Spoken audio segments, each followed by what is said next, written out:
你好啊，我係Cindy妹啊，今日介紹大家妹記廚房嘅產品，雲吞生麵、墨魚丸、牛丸、水餃，跟住咧喺屋企都可以自家製嘅雲吞麵系列。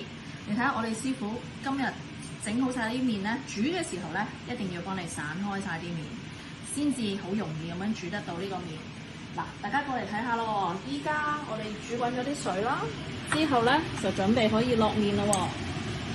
啲麵咧，因為好幼細啦，咁所以咧，基本上咧10秒1、2、3、4、5、6、7、8、9、10已經完成㗎啦。之後咧，大家都屋企都會有呢一個燒機嘅。咁撈起咗啲麵之後咧，就將佢落去嗰凍水揚開佢之後，再撈翻佢上嚟。之後咧，我哋嘅生麵就完成咗啦。之後就可以準備我哋嘅撈麵。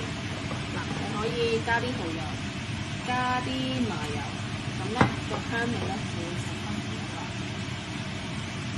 亦都係咁樣揚開佢啦。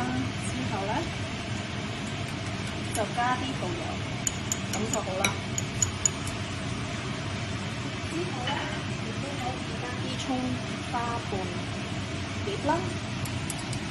之後最後咧，好啦，我哋嘅水餃完成啦，可以出鍋啦。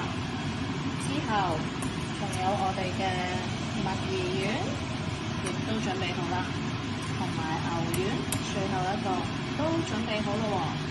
好啦，我哋可以準備開餐啦，我哋嘅水餃、墨魚丸、牛丸撈麵完成啦。